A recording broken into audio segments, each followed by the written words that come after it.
네, 안녕하십니까. 양다이TV에서 비유를 맡고 있는 비달 홍동민 원장입니다. 정리를 맡고 있는 정달 권민수 원장입니다. 제가 그 구독자 수를 정말 날마다 모니터링을 하고 있는데 최근에 약간 정체기에 있어요. 보통 우리가 한 일주일에 구독자가 10명 정도가 늘었는데 일주일에 10명? 하루에 2명도 안 되는 거네? 이제는 그것도 안 된다는 얘기야? 그것도 안 돼서 뭐 굉장히 정체기에 있다 그래서 접어야 되겠네. 그런 사람 아니었잖아요. 죄송합니다. 뭐 저희가 원래 시작 자체가 어떤 양질의 정보를 정확하게 그러다 쏟아붓자 뭐 이런 느낌으로 그래야 해서 보니까 말이 많아졌지. 컨텐츠의 내용을 좀 많이 넣었는데 그게 혹 듣는 분들에게 부담이 되지 않았을까. 그것만 문제? 우리가 이번 컨텐츠부터는 조금 내용을 많이 덜어내자.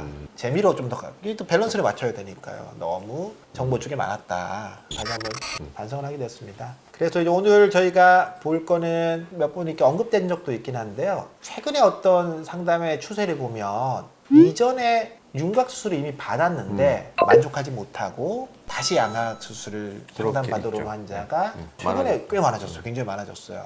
왜 그럴까요? 뭐 윤곽 수술 많이 해서 그런 거 아니에요? 윤곽 수술은 하지만 양악 수술을 하지 못하는 그런 병원들에서 이제 얼굴 상담을 네, 하면 네, 네. 일단 윤곽 돌려깎기를 특히 이제 심하지 않는 주걱턱 그런 환자에서 윤곽 3종이나 윤곽 2종 뭐 이런 것들을 많이 했는데 환자들이 이제 이런 미용적인 거에 대한 눈이 높아지고 기준이 높아지다 보니까 여전히 불만족이 있다가 상담 오는 경우들이 꽤 많아졌던 것 같습니다. 덜어내자면서 서론이 너무 긴 거 아니야? 굉장히 많이 덜어냈어요. 서론만 한 편 나올 뻔했는데 이런 케이스에서 우리가 수술까지 한 환자의 이제 CT, 3D 사진을 가지고 한번 간단하게만 한번 알아보면 좋을 것 같습니다. 그래서 첫 번째 환자를 보면 이 환자는 이제 주걱턱에 있는 남자 환자인데요. 이 환자는 턱끝 수술만 딱 했어요. 턱끝 수술 뒤로 이렇게 넣은 거죠. 보통 되게 환자가 주걱턱이 심하지 않으면 턱끝만 좀 넣으면 안 되냐 물어보는 게 많은데 우리 주걱턱이라는 건 여기 전체가 나온 건데 턱끝만 넣는다고 그렇죠. 해서 환자가 뭐 만족하는 경우는 거의 없는 것 같고요. 그러니까 대부분 주걱턱 환자에서 나는 턱끝이 길다라고 느낀 건 뭐냐면 턱끝의 크기는 정상 범위인데 그 턱의 길이가 길어서 턱끝이 앞에 나와 있어서 이제 맞아요. 길게 느껴지는 거거든요. 근데 그런 경우에는 길이를 줄이지 않으면 해결이 안 되는 건데 길지 않은 턱끝이 앞에 나와 있다고 해서 턱끝의 길이를 줄이는 것은 효과가 없죠. 제한적이죠. 여전히 환자가 만족을 못하고 있는 상태여서 처음 상담을 왔고 어쨌든 간에 또 굉장히 이제 심한 주걱턱은 아니었기 때문에 숙려의 시간 숙려의 시간.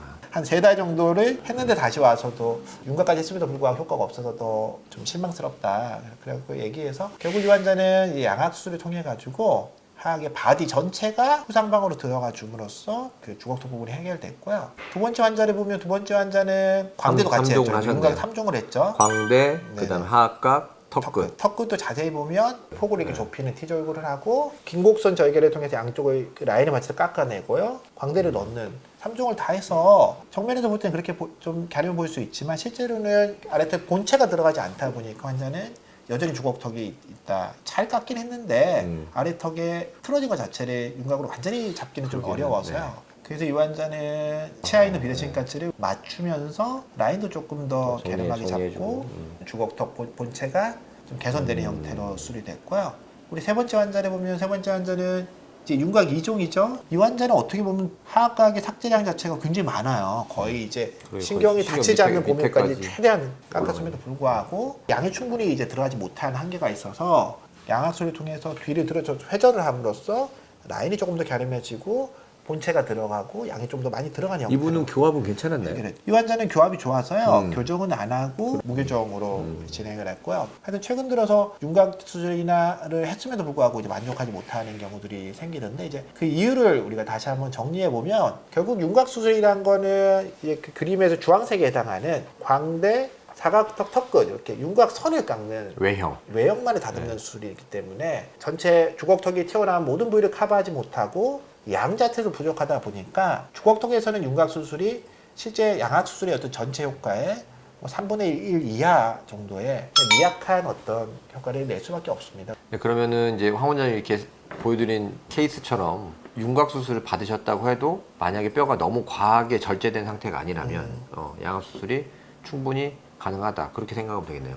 네, 다만 이제 우리가 처음부터 양악 수술을 하면 저희가 양악 수술할 때 윤곽 수술도 같이 하기 때문에 한 번에 전신 마취 수술로 원하는 결과를 얻을 수 있는데 이미 윤곽 수술을 한 상태에서 다시 양악 수술을 하게 되니까 뭐 결과는 거의 유사하지만 수술을 2번 받는 상황이 되는 거죠. 이런 식으로 2번 수술하지 않을 거면 양악 수술이 가능한 병원에서 처음 상담을 받아서 양악 수술이 정말 필요한지 아니면 양악 수술 안 하고 윤곽 수술만 해도 되는지 그거를 미리 판단해 보는 게 중요할 것 같습니다. 오늘은 짧게 하려고 했으나 실패하고 길어진 이 내용을 한 줄로 정리해 주겠습니다. 네, 오늘 내용은 이렇게 정리하도록 하겠습니다. 윤곽 수술 후 양악 수술 필요하다면 가능합니다. 네, 오늘은 여기까지 하겠습니다. 지금까지 양다이TV의 황종민, 권민수였습니다. 네, 감사합니다.